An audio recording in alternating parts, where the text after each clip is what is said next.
Hello, good people, and welcome to Hillbilly Cat History. Signed, sealed, remembered, driving cross country. And today we're taking a bus trip with Elvis Presley, and we're on our way. But first, we're going to come in through a song, and this song is about the trailer homes that Elvis purchased for his family and his friends that are back on the Circle G, but this big bus that they're all in at this moment with Elvis and the wives and his friends, this truly is a house on wheels.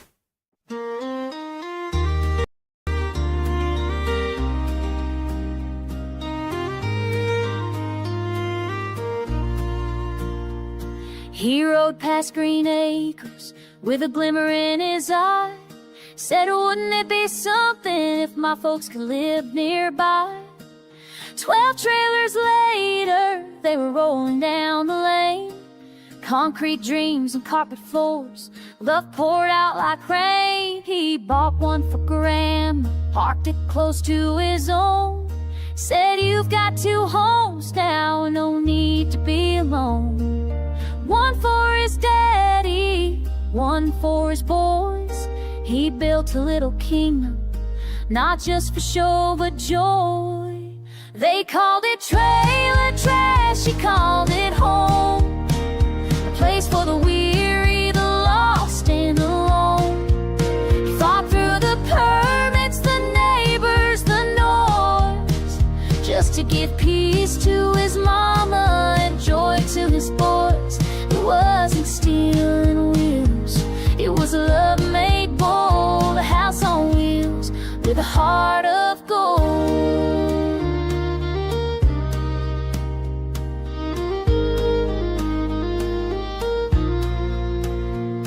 The county said no, the neighbors raised Cain, but Bernie worked midnight through thunder and rain. They poured the pads, ran the lines, made it right, while Elvis rode a rising sun at first morning light. Some said he was foolish, some said he was grand, but he just wanted laughter to echo through the land. He sat on the floor near tears in his eyes, said, why do they fight me when I'm trying to rise? They called it trailer trash, he called it home. A place for the weary, the lost and alone. He fought through the permits, the neighbors, the noise, just to give peace to his mama and joy to his boys. It wasn't steel and wheels, it was love made bold. The house on wheels with a heart of gold.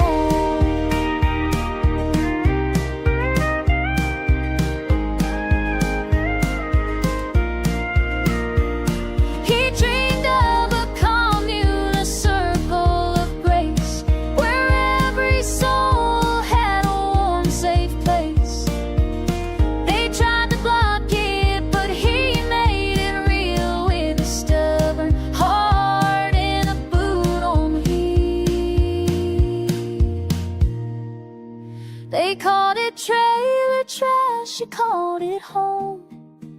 A place for the weary, the lost and alone. He fought through the permits, the neighbors, the noise, just to get peace to his mama and joy to his boys. It wasn't steel and wheels, it was love made bold. A house on wheels with a heart of gold.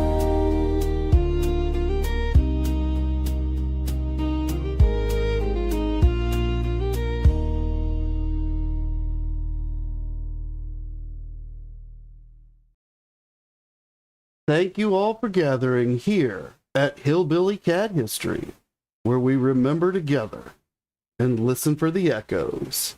And today, we're going to hear echoes from Elvis's friend, J.D. Sumner. Now, yesterday, we talked about some reasons that Elvis may have wished to move forward and get married during 1967. Two of his beloved uncles had passed away, which would have caused him to think about his mortality. So if you missed that episode and the two uncles, be sure to head back into the archive and view that episode after we finish out this one. But today we're going to hear from J.D. Sumner, and he's going to tell us something that I believe we can link directly back to the wedding and to reasons that Elvis may have had to get married at this time. And these are not external pressures. This isn't the Colonel or Priscilla's family or society. These are internal reasons unique to Elvis and part of what was probably his spiritual journey at this point in time. So if you're following my other series where we're looking at the book, The Impersonal Life, which was gifted to Elvis by Larry Geller, the very first book that he gave to Elvis. And Elvis loved that book, read it over and over, purchased many copies of it, annotated them, and handed them out to friends and family. So he was in a deep mode of spiritual thought from about 1964 through about the time of his wedding. He talked to J.D. Sumner years later. And here's what J.D. Sumner says. Well, just before I get into that, let me welcome everybody to the show. Hi, Tarzan. Hi, Gunn. Hi, Luann. Hi, Jen. Thank you so much for coming. I appreciate seeing you all here. And now we can hear these words from J.D. Sumner. He says, when Elvis and Priscilla separated, Elvis called me to his hotel room in Knoxville, Tennessee. And he said, I can't talk with Daddy about things like this. You're the only one I can talk to. Priscilla is the only thing I ever wanted, and now I can't have her. Where did I go wrong? So in these words that we hear from JD, he says this is at the point that Elvis and Priscilla have separated, so they're not divorced yet. They've just separated.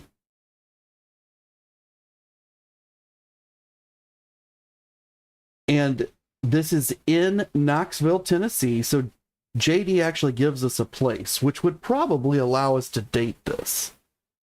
We looked at it a little bit closer. And JD quotes Elvis, who says, I can't talk with Daddy about things like this. Now, Daddy is Vernon. That's Elvis's father, Vernon Presley. JD is a man that is about a generation older than Elvis. He's definitely at the upper edge of older brother, more into uncle, possibly alternate father category. And Elvis views JD as a father figure often and has conversations with him looking for advice as a father would give. And he says this isn't something that he could talk to Vernon about, which probably means that he could talk to Vernon about it, because I think he could have talked to Vernon about anything. It's just that Vernon, he isn't good at giving advice about this kind of thing. This isn't Vernon's specialty. It's not a good area for him. If you need your car fixed, go to Vernon. If you need to talk about something spiritual, probably going to need to come to JD.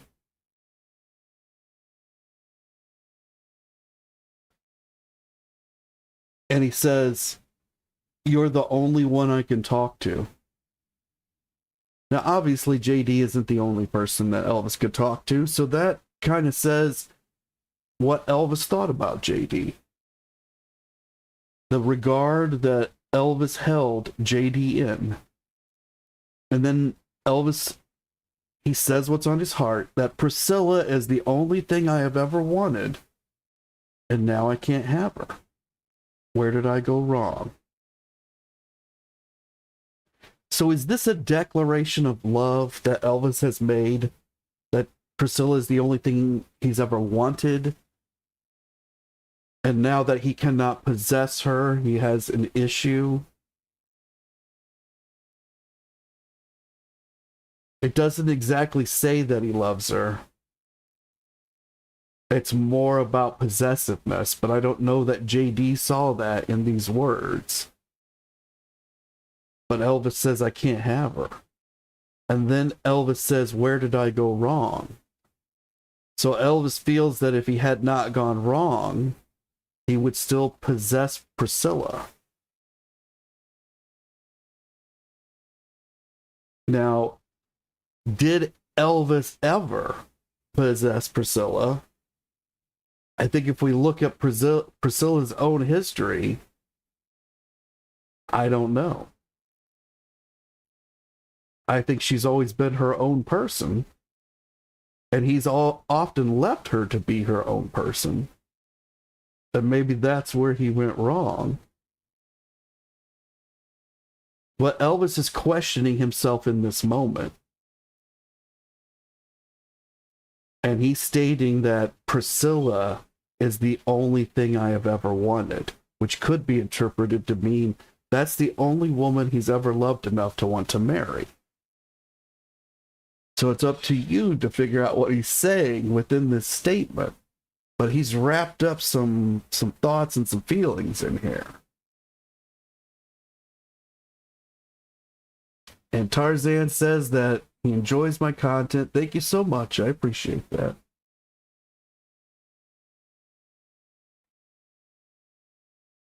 And Luann says that in Australia, it's a month of spring and it's very warm and messy. Hi, Colleen. Thank you so much for coming. Appreciate seeing you here. Tarzan says that Elvis might have had some of both, love and possessiveness. He certainly states both here. Well, he doesn't state the love. Not within this particular quote.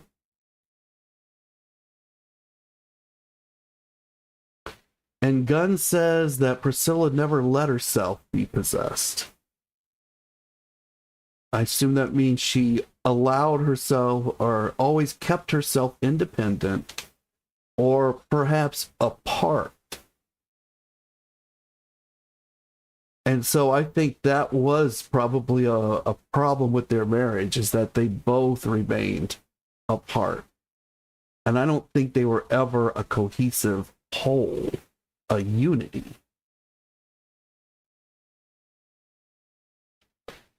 Now, J.D. Sumner also said that at the end of Elvis's life in 1977, J.D. says, Elvis told me he was not going to marry Ginger because he still loved Priscilla.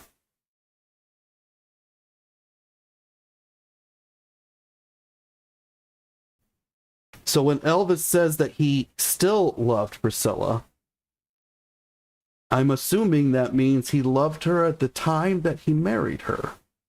And that was the reason that he married her. He doesn't say that. What he's told JD, if JD's memory is correct, is that he was not going to marry Ginger because he'd come to the realization he still loved Priscilla.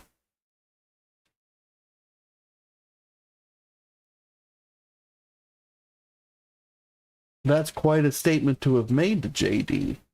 Perhaps Elvis was testing JD as the father figure to see what JD would say. What advice JD would offer. But the statement's pretty clear he wasn't going to marry Ginger. I see a lot of evidence that points the other way. But I absolutely believe that Elvis told people that he was not going to marry Ginger.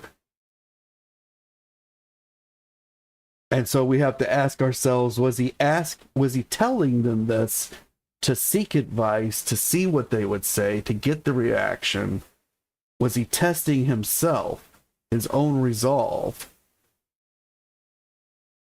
Was he revealing things about himself, his own doubts, to JD by saying that he still loved Priscilla? In the times that he went to Billy and Joe Smith and he said similar things about not marrying Ginger? Or was he serious? Was this the plan forward? He was not going to do it. And Luann says that she has no power at her house. The electric's out because of heavy winds yesterday. But she still has some phone charge. Well, you hang in there, Luann, and if you need to leave to preserve that phone charge, because I don't know when your electric's going to be back on, you feel free to do that, and you can catch us on the replay. I definitely love having you here, but I want you to stay safe. So you do what you need to do.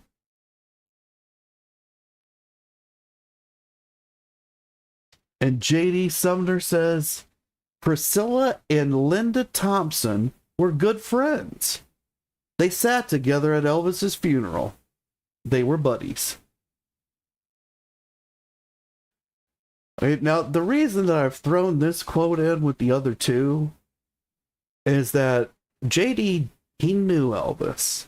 He was close to Elvis. He wasn't part of the inner circle. He was too old for that. He was a generation apart. But he and Elvis did spend significant time together. They did have deep spiritual conversations together.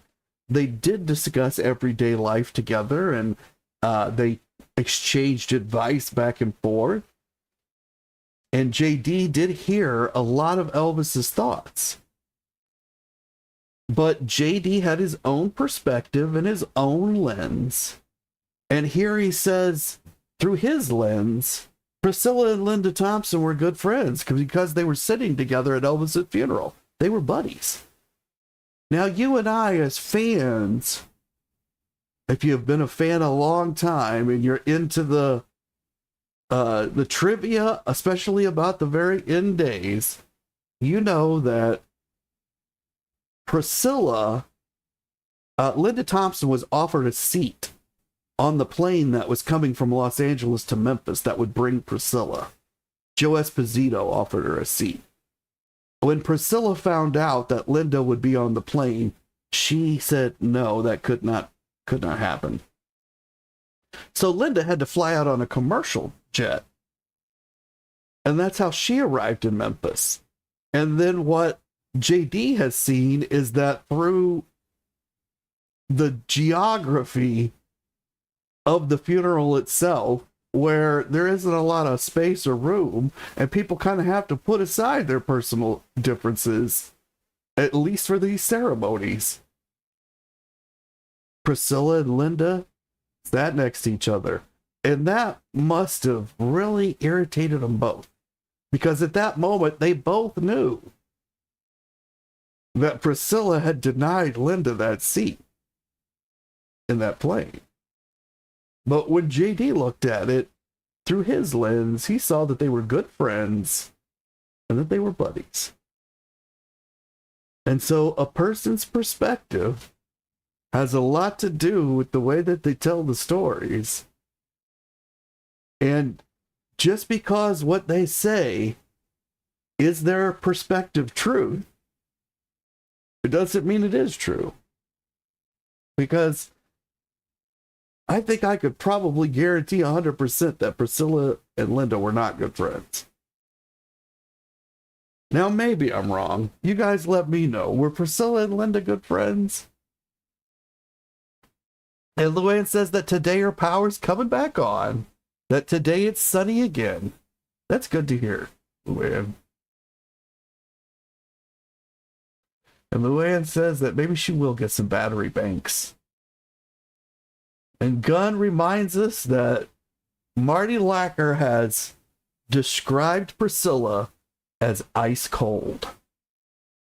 And it kind of seems that when you could sit next to the person that you just denied a seat to on the plane out to the funeral, and you don't show a sign of emotion about it, and in fact, you appear to J.D. Sumner to be good friends with this person next to you, and maybe you are ice cold. I don't know. That's up for each of you to decide. I put out the source material, and we each get to walk away with our own opinion. But now we're going to switch tracks. And in order to get back into the frame of mind of 1967, we're going to take a look at something special. And Jen says that she doesn't think Linda and Priscilla were besties. I think you're probably safe on that bet, Jen. Hi, Pat. Thank you so much for coming. Appreciate seeing you here. You're here just in time for the question. J.D. Sumner says that Priscilla and Linda Thompson were good friends, that they sat together at Elvis's funeral and they were buddies. Do you think that Priscilla and Linda Thompson were buddies? And it's just a lesson in perspective for us. That's what JD saw. That's what he believed. But now we're going back to 1967 with a new feature. Elvis loved television, and he loved to watch television. And in 1967, if you were going to watch television, there was only one way you could do it. Now, Tarzan says that he's not much of a fan of Priscilla, but for Elvis, he'll tolerate her. But Yoko Ono is where you draw the line. Well, okay, that I can't argue with that either. That's hilarious. And the only thing I could ask is where Sharon Osbourne fits into that trio. And Gunn says that she doesn't think Priscilla wanted to be friends with any of Elvis's girlfriends. I think that is very perceptive, Gunn. I don't think Priscilla did want to be friends with any of Elvis's girlfriends, before or after she left. And Luann says that she can't see Priscilla being friends with Elvis's girlfriends. And she definitely was not friends with Linda. Otherwise, they would have rode out on the plane together. But let's take a look at something that I think Elvis must have seen. Because if you watched television in 1967, you had no choice. You had to watch commercials. That's how the programs made it onto the air. And here's a commercial from 1967. When someone buys a 67 Chevrolet, this is what he sees. Now, look at what he gets. The quality features that keep Chevrolet America's most popular car. Foam cushioned seats front and rear in this Impala Super Sport Coupe. Extra thick, extra comfortable. Deep twist wall-to-wall carpeting. And for an added touch, carpeted lower doors. An energy-absorbing instrument panel that's foam cushioned. Your Chevrolet's gas is double filtered too, in the tank, in the carburetor, for peak performance. Chevrolet quality. It's the big reason more people prefer Chevrolet and get that sure feeling. Get a quality Chevrolet buy now at your Chevrolet dealers. And I think Elvis might have been particularly interested in that commercial because it was about a car, and they cut that car right down the middle and you could see inside. So we know Elvis loved cars, and he would have probably watched that commercial very closely and maybe even looked for it to come on. Normally, you don't pay much attention to commercials, but on that one, he may have.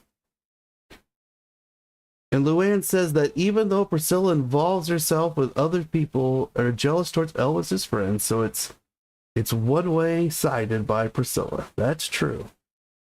She's got her particular slant. And Joe Esposito, he says, back in the 1960s, Elvis used to love to drive back and forth from Los Angeles to Memphis, Tennessee, between movies. We had this custom-made bus designed by George Barris in Los Angeles. And we can see some actual video shot by Joe Esposito. Elvis is driving the bus. They've got the wives in it. At least some of them. Apparently Marty Lacker's wife didn't come, and neither did Billy Smith's. So that means Jerry Schilling's wife is there, and Joe Esposito's wife is there, and Elvis Presley's wife is there. And they're barreling towards California.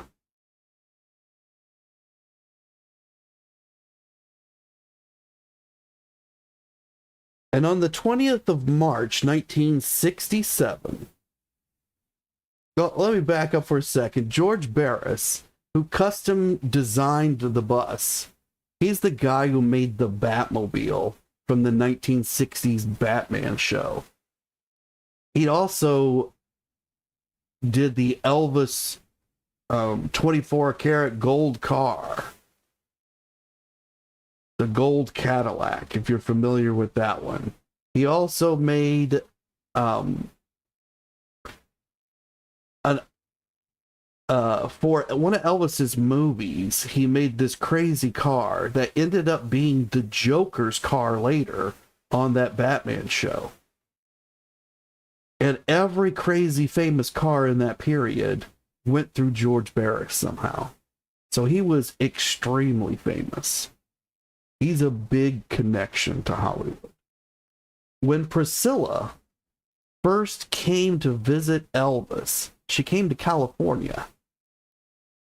And one of the conditions with her parents was that she was going to stay at George Barris's house with George Barris and his wife. So George Barris didn't just customize cars for Elvis. He was connected to Elvis's Priscilla history. And Jen says, imagine driving on the highway and seeing Elvis driving a bus. And Luann says that that would be a lot of laughs. And Gunn says that Priscilla was even jealous of Elvis's family, excluding them from Graceland one by one, if she's correctly informed. It certainly appears that way. However, some of those who were excluded, they excluded themselves through their behavior. And I'm not talking just about the things that they published later. They were actually there on site at Graceland, and they could not get along with any of the management. And I'm not talking about Priscilla because she didn't handle day-to-day operations. So there were members of the family who, they had a lifetime job there, but they walked away. Said they didn't like things about it. And obviously that was their choice to do. But once they walked away, apparently they weren't really ever invited back.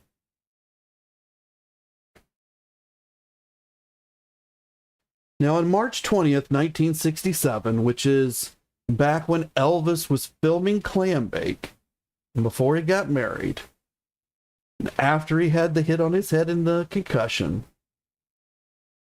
there was a 130-page version of the script of Speedway, but back then its name was Pot Luck. Now, some of you may recognize Pot Luck as the name of an album Elvis has already published. So that gets kind of confusing. I'm thinking maybe that's the reason they changed the name, because it would ultimately interfere with future soundtrack sales, because that album was already out there. But I don't know why they ended up changing it in the long run, but in March, it still had that name, Potluck, and it was 130 pages. Now, Joe Esposito, he says Elvis always wanted to be a truck driver when he was young. So it was one of his fantasies. So we drive back and forth between every movie. So Elvis is driving this bus not just because he loves to drive, but because this connects to a dream that he used to have. One of the reasons that he grew the sideburns and that he was happier at Crown Electric than he had been at his previous jobs, because he was driving a truck. Now it was a pickup truck. He had dreams of driving the big cross-country 18-wheelers. And he gets to simulate that dream with the bus. And that's one of the reasons that he loves the bus. So it connects him back to one of his childhood dreams. Something that he might have done if he hadn't become famous.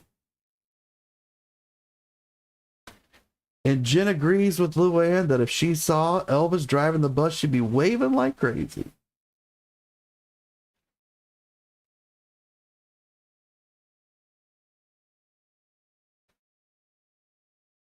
Joe Esposito says, "We brought the wives on this trip just to show them how it was driving cross country." Now, Joe also said that this trip was different than all their other trips because they normally only drove at night. And so it was unusual for them to drive in daylight hours. And that's what made this trip stand out.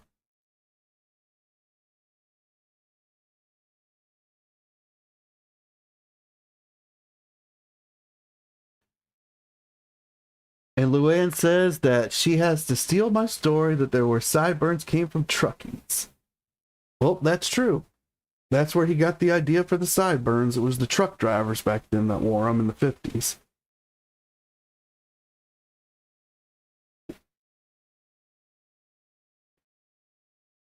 And Joe says, along with the bus, we'd have a car forward and behind us, just in case the bus broke down. We'd stop on the side of the road and get out and throw the football, just for a little exercise. And you can see they were throwing the football around here, and now they're punching each other. Elvis is showing some karate. If you're really good with your eyes on this fairly poor film, you can make out several of the Memphis Mafia. Like, you can see Marty standing there. He was right behind Elvis there for a second. You can see what looks like a U-Haul trailer that one of them's pulling. I don't think it's a U-Haul, but I do believe it has all of Elvis's clothes in it. That's how they transported his wardrobe all the way from Graceland to California. So he took an entire trailer of clothes back and forth with him.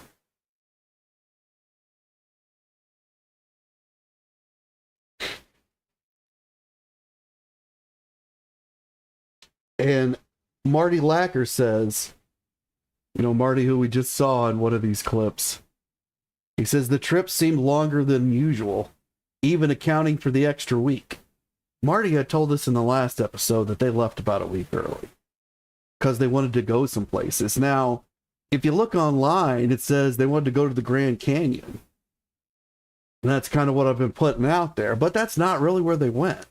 They did not go to the Grand Canyon. We're going to find that out in a minute. But Marty says the trip seemed longer than usual, even accounting for the extra week, because Elvis didn't drive as fast. So apparently Elvis is taking it slow and easy on this one. He's going to take his time. Now, they're at the place that they go. You could see it there in the video for a minute. But it wasn't the Grand Canyon. It is a deserty area, and it is somewhat reminiscent of the Grand Canyon. And Luann says that she was looking at that red trailer as I mentioned it.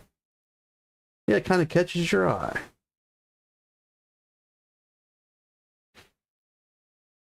Joe says, "We drive, stop to see the sights, get out the side of the road, and beat each other up just for exercise.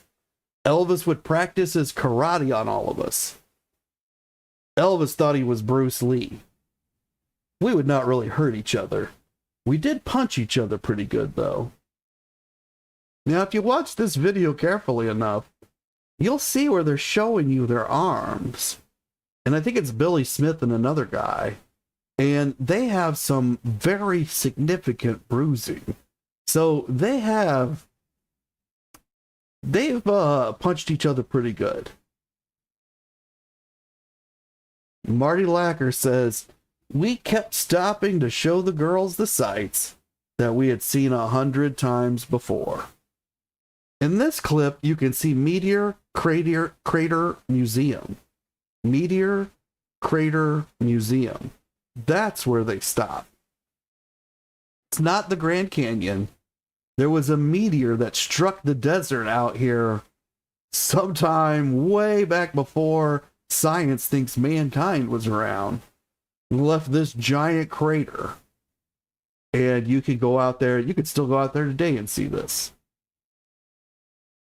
But this is where they've stopped on their way to California. And Marty says these are sights that they've seen 100 times before. Joe Esposito, he says, "We stopped to see Meteor Crater Lake in Arizona. It was just something that Elvis never saw before. And we never did either. So we thought we'd stop and look." So Marty says they're stopping at all these places they've already seen 100 times. And Joe says, "We've never stopped at Meteor Crater Lake, that this was unique. It was the only time that we did this. And it's because they had the wives along. Because it was part of this family atmosphere and family trip."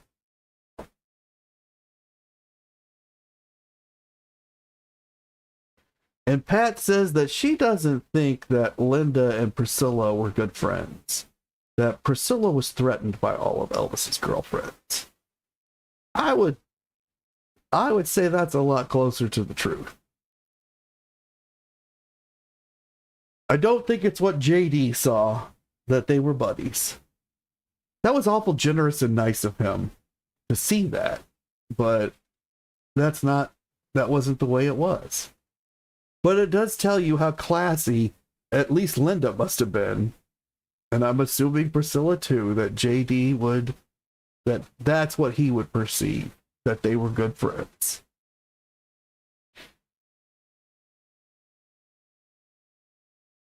And the way it says that Elvis did a move, one of the guys tipped and he ran from him.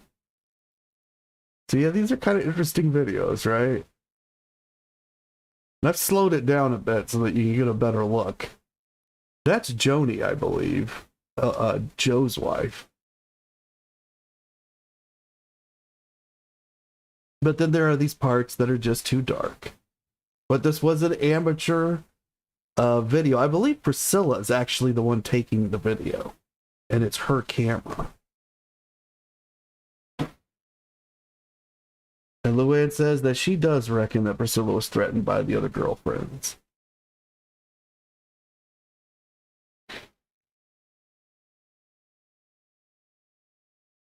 Now, thinking about the movie that they're about to start filming in California, Speedway, Petula Clark, Liza Minnelli, and Annette Funicello were all offered the lead female role. They were all offered the role that Nancy Sinatra ended up with. And all three of these people turned it down. So Elvis could have been with Petula Clark, or Liza Minnelli, or Annette Funicello in this movie instead of Nancy Sinatra. What do you think? Would that have been better or worse with one of these ladies? And Gunn says that Linda was a lady, but perhaps Priscilla was an actress in the same room. That's a very nice way to put it, too. Very interesting way. I would say there's probably some truth to that as well. It must have been awful difficult for Linda to go in there knowing that Priscilla had made such a blatant motion that she did not welcome Linda here. I mean, she'd made it very clear. And yet Linda defied her and came to the funeral anyway. Now, on May 12th, 1967, still before this trip, right after Elvis has married Priscilla and Anne Margaret has married her husband, there's another version of the script, still titled Potluck, but it's grown by 10 pages and it's now 140 pages. Yeah, it was 130 before, and now it's 10 more, 140. And I'm going to take a second to ask everybody for a like and a subscribe, and to let you all know that I have put some work into the posts that I want to have come out daily from the channel.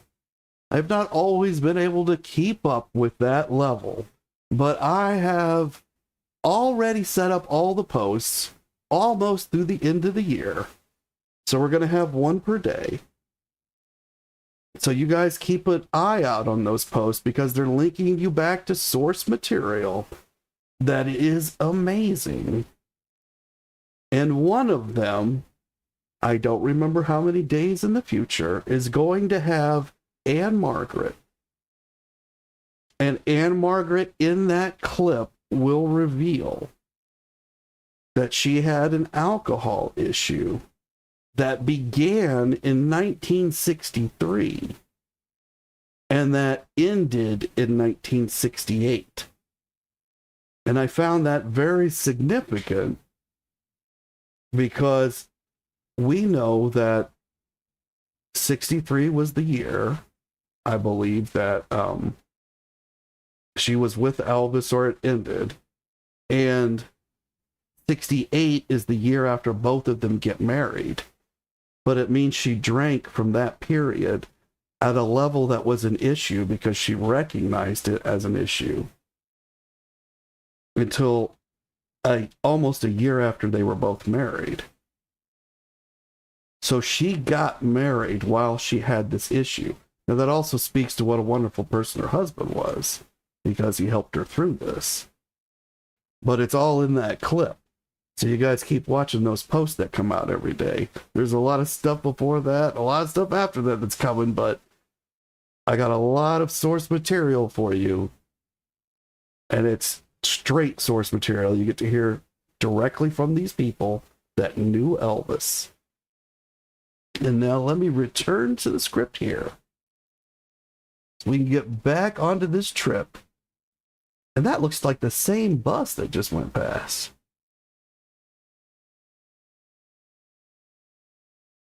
And Jen says, wasn't there kind of a disagreement between Joe and Priscilla about the home movies? I don't know. But here we are, far in the future of YouTube, and other people have ignored whatever that is. They put this out there for us to see.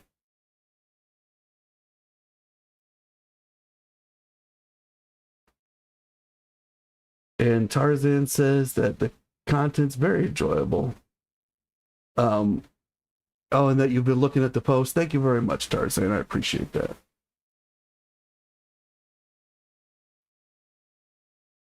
And Gunn says that Anne Margaret said Priscilla didn't cry at all at the funeral, if she remembers correctly. And just another indication of ice cold. I think she is very good at controlling her feelings and keeping them hidden, assuming that there's something to hide. Otherwise, she would be very ice cold. I'd have to agree.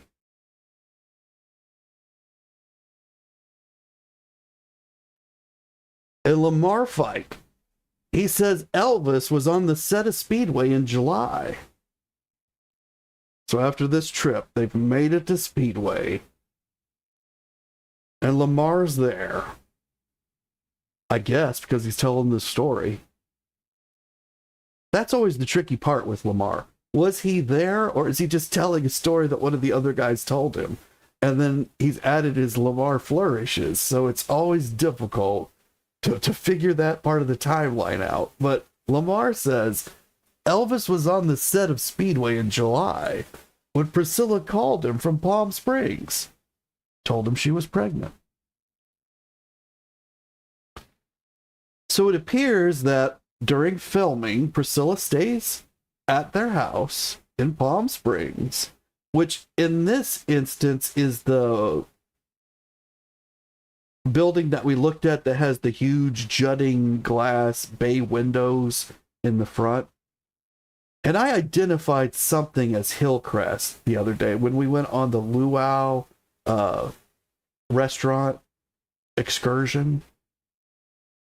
The picture that I had said they were leaving from Hillcrest, but that can't be true because they don't buy that until later in this year.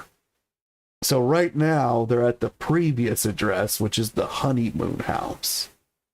But Elvis owned it long before the honeymoon, or leased it long before the honeymoon.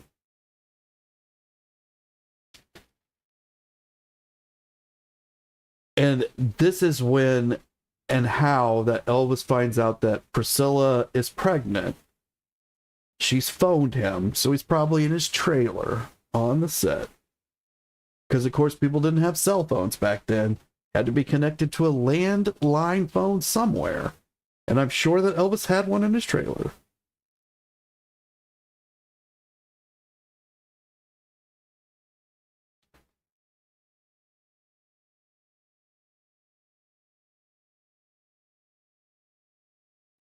And Marty Lacker says, I remember when he told everybody. We were on the set. He just talked to Priscilla on the phone in the dressing room. And he opened up the door and he said, Priscilla just called. She got back from the doctor, and guess what? I'm going to be a happy pappy. So Elvis was very excited to learn that Priscilla was pregnant. He was on the set of Speedway. He was in his trailer in his dressing room. Because that's got to be where the dressing room is. It's got to be a trailer. Although maybe it was a real room. I don't know. I've never been to these sets. And he opens up the door and he says, Priscilla just called. She got back from the doctor, and guess what? I'm gonna be a happy pappy.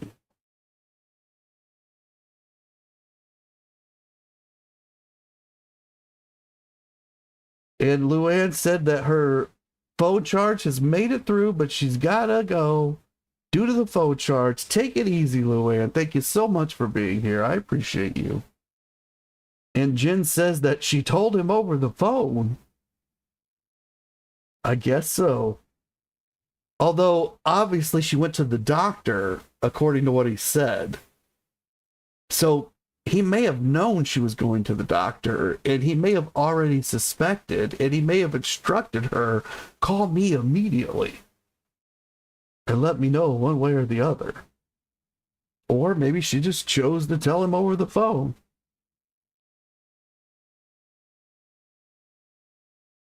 And Colleen says that she fell asleep. Well, don't worry, Colleen. You can always watch again. And Gunn says that Anne Margaret's father always warned her about alcohol. She had never tasted it, and maybe she got curious. She says something in the interview about it being a way for her to deal with some kind of emotional issues that she had. She's very shy about saying anything about it. And she says, I don't talk about this, but then she says something about it. So it's not something I don't think she talks about this in many interviews.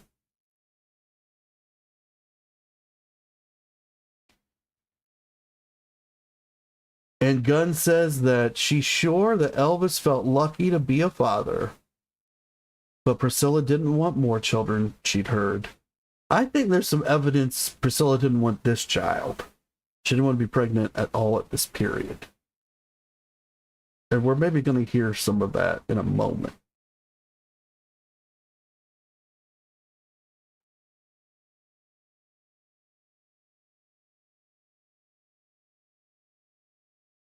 So Elvis is very happy.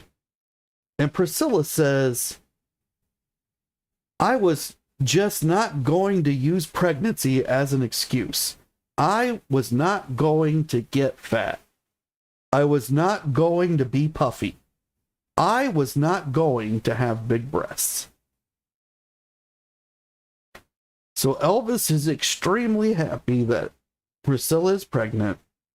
Priscilla is, I don't know whether she's happy or not to be pregnant because she doesn't say, but she's obviously concerned with the physical effects that the pregnancy will have on her body.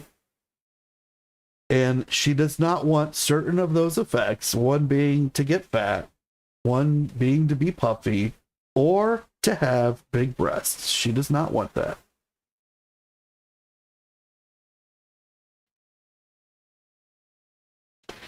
And Gunn says that she had heard that in a Swedish interview. And Jen says that she agrees that Priscilla did not want to be pregnant with Lisa Marie. And Gunn says that she talked in Swedish about the alcohol issue that Anne Margaret did. Well, that's interesting, Gunn. Do you remember if she gave those dates? Because what she said in this one was, I had a 5-year issue with alcohol that ended in 1968. Which means it began like 1963, early 1964. Which just fits into this timeline perfectly. And we know that she had the deep feelings for Elvis. And in other interviews, you can see she continues to have deep feelings for Elvis. But we've heard from Priscilla now that she's unhappy about what's going to be happening because of the pregnancy. And Marty Lacker says Priscilla could have taken advantage of the condition Elvis was in out on the ranch to make sure she did become pregnant. But I think Elvis was really happy about the baby. So from what we've seen, it does appear that Elvis was really happy about the baby. But Priscilla doesn't want to be pregnant because of the physical issues, is what she's saying here. And that would go against what Marty's thoughts are, that she might have taken advantage of the condition Elvis was in. Now, I'm not sure if a newlywed bride is capable of taking advantage of her groom. That seems like a bit of a stretch. And I'm not sure what condition Marty's referring to Elvis being in. I can only imagine it's a condition that Marty shared at the time. And somehow it makes you liable to possibly impregnate somebody if they were to take advantage of you. That's Marty's thinking. So I think Marty's far off with these thoughts. I think Marty has bitterness that is illuminated through the words that he says. And that's where we're going to leave it for today. Everybody in this bus is so happy to be headed towards Speedway, where Priscilla's going to find out and announce that she is pregnant. Everybody except for Marty, who is grumbling in the back of that bus. And he's been grumbling since they left Memphis. And when we come back, we're going to find out more details about the filming of Speedway. And until then, I'm going to leave you with a song. And this will be a song about the way that Elvis practiced karate, because we could see some karate within these films that we've been watching. And he might have told it to these boys the same way. You got to do it through the crucible of a warrior.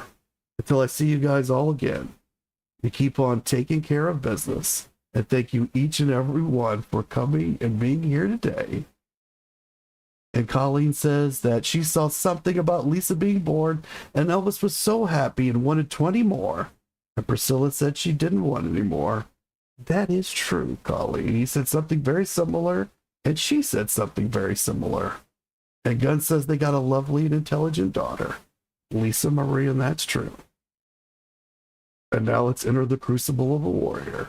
You all keep on taking care of business.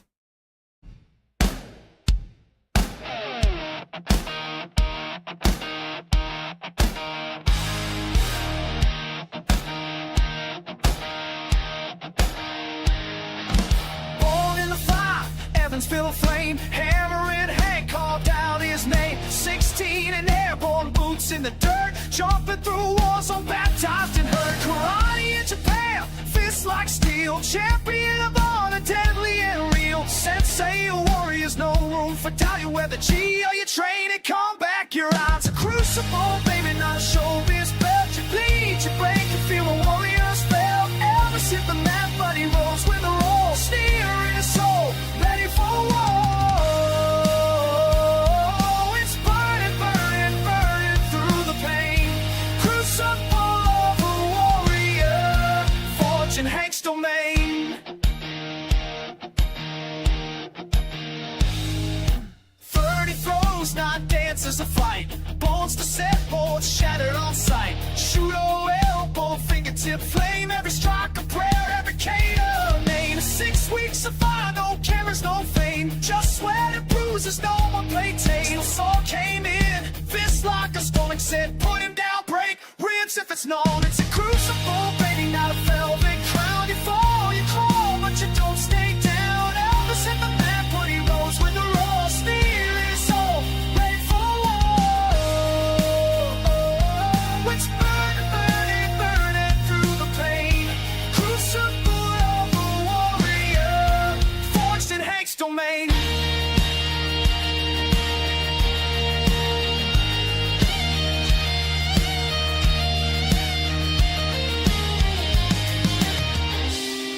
All eyes watched the king that day.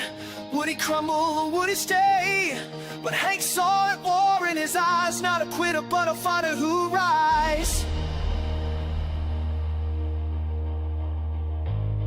From Hollywood lights to dojo dust, Elvis earned it not on fame but trust. No stunt, no script, just grit and bruise. Black belt truth, not a headline rule.